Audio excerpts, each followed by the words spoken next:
Na live de hoje a gente vai falar sobre um estilo e eu quero saber se vocês já fizeram. Escreve aí pra mim. Ele se chama Witch Wine.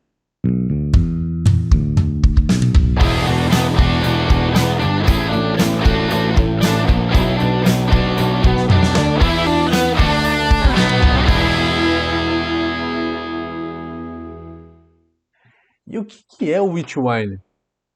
Qual que é a origem dela? Primeiro vamos contar um pouquinho de história, né?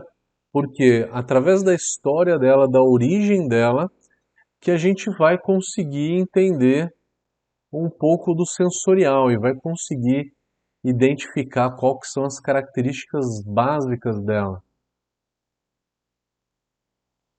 A witch wine, ela é um estilo americano, primeira coisa que a gente tem a dizer. Ele é um estilo americano e ele é derivado da, não da Weiss alemã, ele é derivado da American Witch. Vocês lembram lá quando a gente gravou o vídeo falando da American Witch? Foi no começo da nossa série, né? Foi um dos primeiros estilos. Se eu não me engano, categoria um ou categoria 2, no máximo a 3. Os estilos mais leves que a gente tem.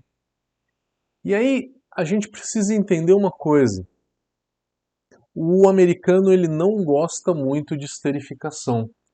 Então, na hora que ele vai replicar um estilo belga ou um estilo alemão que é mais esterificado, ele vai reduzir essa esterificação.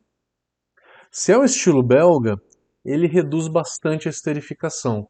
Se é um estilo alemão, se é uma Weiss, ele tira por completo a esterificação, aquele aroma de banana que você sente na Weiss.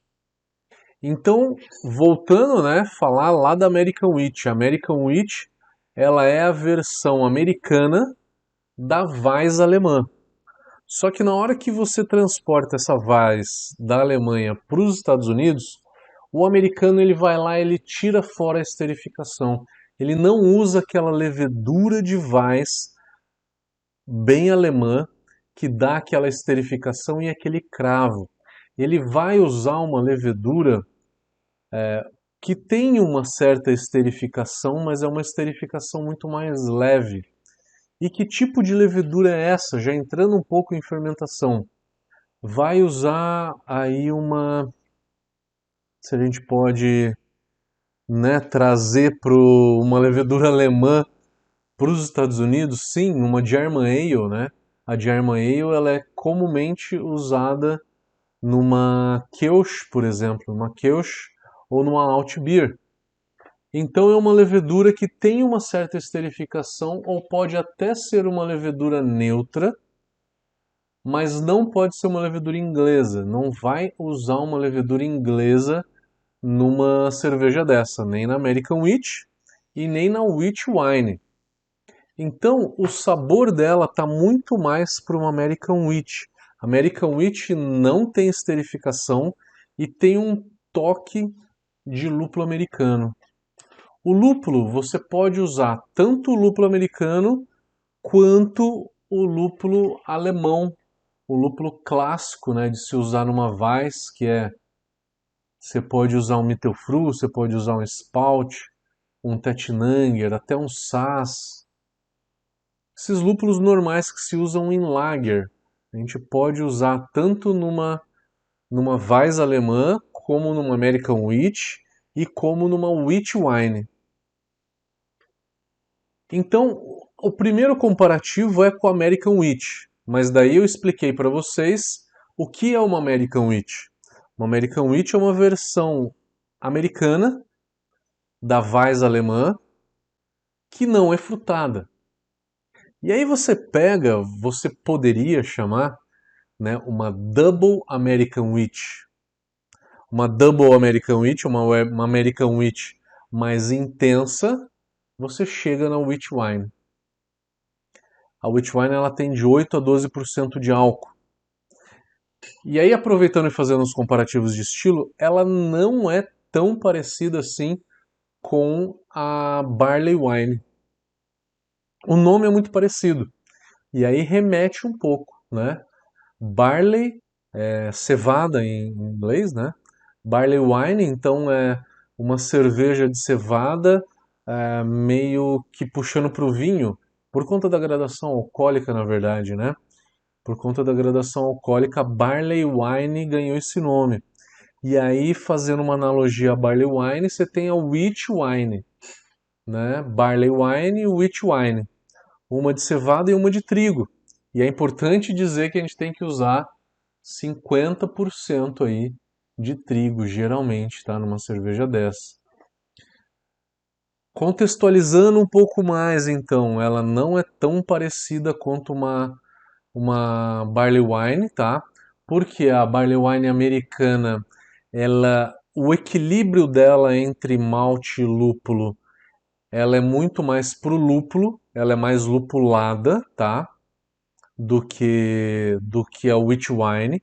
A wheat wine você vai ter a predominância do malte, tá? Na sua grande maioria, os exemplos que a gente tem de wheat wine, você tem uma intensidade de malte maior do que a lupulagem. No máximo, um equilíbrio entre eles. Já na American Barley Wine, você tem uma cerveja que é predominantemente mais lupulada do que maltada, tá? Então essa é a diferença da Barley Wine para Wheat Wine. Então dá para fazer uma certa analogia que o que mais ela se parece, com o que mais que a Wheat Wine se parece, é uma American Wheat, uma Double American Wheat, então, se a gente assim pode dizer. Como fazer o malte? É uma cerveja de 8 a 12% de álcool. E você vai ter que usar aí 50, 40% de trigo, porque ela é uma cerveja que precisa ter aquela textura cremosa, sedosa na boca, que é o que o trigo faz, é o que a proteína do trigo faz. O trigo em si, ele não dá o aroma de banana que a gente está acostumado a encontrar numa cerveja de trigo. O trigo, ele dá a cremosidade. Então você precisa colocar bastante trigo. Eu aconselho a colocar aí de 40 a 50% de trigo, dependendo, né, do quanto que suporta a tua panela, porque eu não sei se vocês já fizeram uma uma Weizenbock, alguma coisa nesse sentido, né? Quando você faz uma cerveja muito alcoólica que vai trigo, pode entupir. Uma New England IPA, que tem trigo também, vai bastante malte, pode entupir fácil. Então você tem que respeitar aí um pouco a capacidade aí da tua panela. Então, de 40 a 50% de trigo. Para essa cerveja também gerar um pouco mais de cremosidade nela, você coloca um pouco de Munique, de 10 a 20% de Munique. Malte Munique, tá? Pode ser Munique 1, Munique 2. Ajuda a subir um pouco dessa cremosidade. E aí você pode parar nos maltes base, parando ali no Munique, se você quiser. Porque a cor dessa cerveja ela vai de dourado até um amber. Um amber médio, não um amber escuro, tá? Até um amber médio, que é uma cor de uma Red Ale, tá? De uma Red Ale, você pode parar nessa cor. Pode usar um pouco de malte caramelo se você quiser subir um pouco mais essa cor. Você pode usar aí um caramelo um pouco mais claro, que nem um cara Red ou um cara Ruby. Você pode usar um caramelo um pouco mais escuro, como um cara Munique. Evitem os maltes belgas aí. O malte belga ele traz um frutado que é muito específico de cerveja belga, tá? Então tenta ficar aí com maltes alemães, no máximo um malte inglês, tá? Nesses maltes caramelizados. Então você pode fazer ela só com malte base ou você pode usar um pouco de malte caramelo para deixar ela um pouco amber. Uma cerveja bem alcoólica, se eu for fazer ela com 9, 10% de álcool, é bem difícil fazer ela puro malte. Só se você fizer uma cerveja com o double mash, né? Fazer duas misturas para conseguir encher um fermentador. Seria um pouco arriscado demais, né? É mais fácil usar açúcar. A galera usa açúcar para chegar na graduação alcoólica. Você tem essas duas formas então. Ou fazer ela puro malte, ou você pode também fazer ela com açúcar. Que tipo de açúcar usar? Açúcar leve. Se colocar um açúcar mascavo aqui, foge do estilo. Tem que ser um açúcar de cozinha comum, ou gosto muito para deixar a cerveja bem neutra, é uma high maltose. É interessante. Para essas cervejas que é muito mais recomendado do que o açúcar de mesa, tá? É a high maltose. Ela é uma cerveja então que tem essa carga de malte, a lupulagem dela, o amargor é de 30 a 60. 60 IBU é lógico quando você fizer ela bem maltada. Se eu for fazer ela mais leve, você vai deixar por volta de 30 a 40 IBU. Então você pode fazer ela mais levinha sim, 8, 9% de álcool, que aí ela fica mais clara. E aí você faz essa versão com 30 a 40 IBU. Ou você pode deixar ela mais maltada, tá? Com uma coloração mais avermelhada, malte caramelo e subir o amargor para 50 a 60 IBUs. Você tem essas duas possibilidades. As duas são válidas. Cabe nesse estilo o uso de madeira. Se você usar madeira, está dentro do estilo, tá? Então você pode usar madeira nela. Se você for usar madeira, eu recomendo não fazer na cerveja mais clara, tá? Fazer nessa mais caramelizada, que tem uma cor e uma gradação alcoólica um pouco maior. Por quê? Para balancear os sabores da madeira, né? Porque a madeira deixa complexidade, e é bom que tenha um pouquinho de corpo aí e de complexidade nos maltes caramelo para que você consiga equilibrar os sabores nela. Então é aceito madeira. Se usar madeira, pode colocar no estilo wheat wine. A lupulagem, você não vai focar muito em dry hop, em lúpulo a 0 minutos, lúpulo no Ripple. Você pode colocar uma lupulagem de final de fervura, eu acho legal, mas não exagerado. Eu faria aí como uma American Wheat. Como que é a lupulagem de uma American Wheat?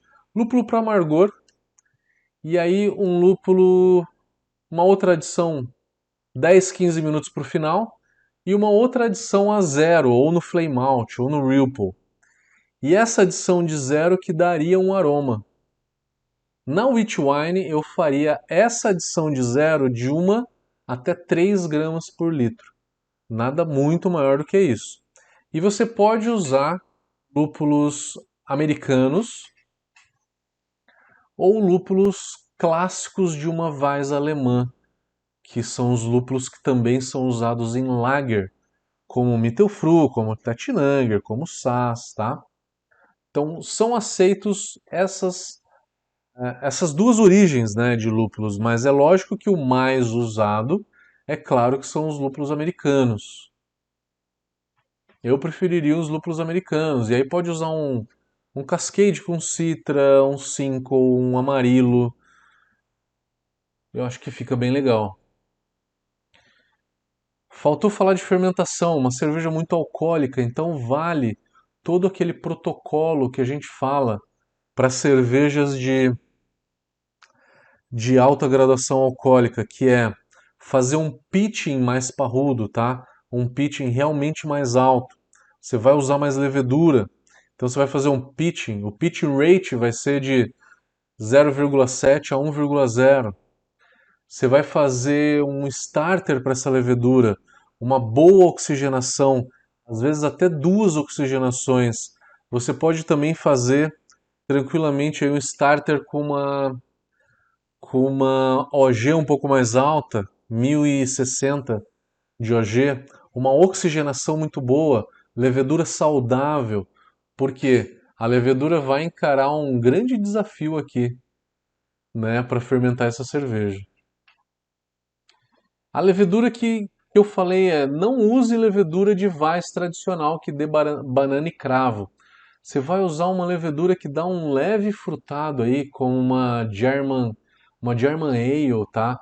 Ou uma American Ale que dá um leve frutado. Ou uma levedura completamente neutra, como um Nottingham, por exemplo, tá?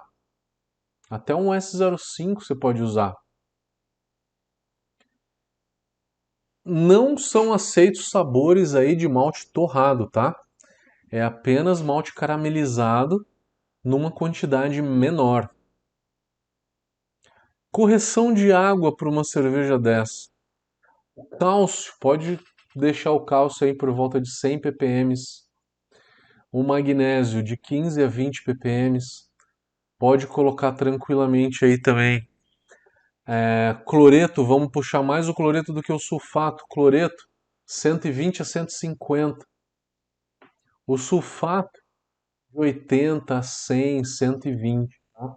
Dependendo do amargor que você der nessa cerveja, já que ela tem um leque, né, muito grande de amargor. E aí corrige um pouco de bicarbonato também para equilibrar um pouco dessa cerveja.